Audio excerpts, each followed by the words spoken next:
Hey guys, so I know I've been slacking this weekend with making videos on my weight and how I'm doing and how my progress is going. I just want to give myself a little bit of a break this weekend, give myself some time to hang out with my family and celebrate Father's Day, of which I am a father. First video for how I'm doing with losing weight will come tomorrow, but in the meantime I want to make a quick little video since I'm home and I have my collection in front of me on a collection of Iron Man figures that I have. So the first one here is the Iron Man Mark 7 from Avengers, the first movie.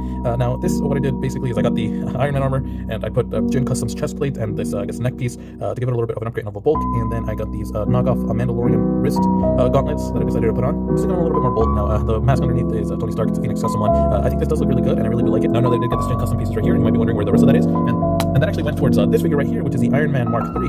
Now originally I did want to have all of this on the Mark 7, however I recently started liking the Mark 3 a lot, and so I decided to just steal some of those pieces, hand it on over to the Mark 3, and I do think this is making it look really nice. Underneath is the Jin Custom set that came along with it, and I really do think this looks nice. I like how it looks, and honestly LEGO should be doing more of this, you know, maybe not with the magnetic mass piece, but you know, just this, giving us this molded piece, make it look a little bit more sleek, a little bit more modern, not whatever it is that they give us with, you know, the other one that I showed you. We got now to the next armor, and it is the, I guess, War Machine / Iron Patriot armor from Avengers Endgame. Now basically the bottom piece underneath is just a standard War Machine one that came with it. I didn't really like how it looked because it wasn't that bulky, which way LEGO thought to give him bulk was to give him a brick built mech, which I didn't like. So I ended up taking the top half of the pieces that aren't the minifigure, are knockoff from a game version of Iron Patriot, and I just took all that, slapped it on the figure, and originally it had chicken legs, you know, I didn't have these pieces, so I thought it looked, let me just try and take out this last one.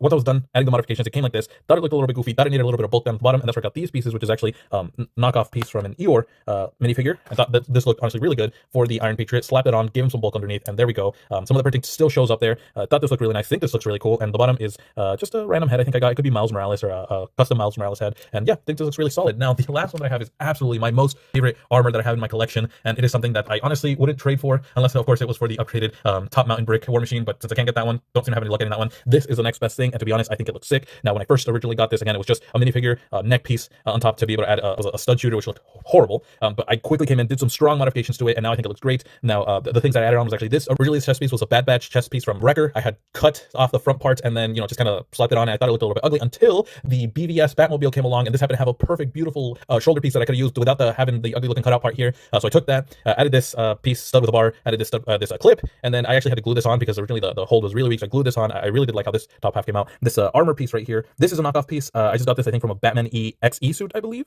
and then the gun pieces at the bottom are actually Brick Tactical Star Wars blasters. I forgot the actual term, but they're like the little pistol blasters that I had cut off the handles and then glued on here, which I really do think look a lot like the guns that he had on his wrist, so I really do like that part. And finally for the bottom of his feet, it was, I believe, a knockoff BVS armored Batman that I had cut off the little fin sides there, slapped it on, gave him a good amount of needed bulk onto this Lego minifigure, and I believe the bottom one is just, and I believe the bottom head is just the Rhodes head that came with it, so did that also.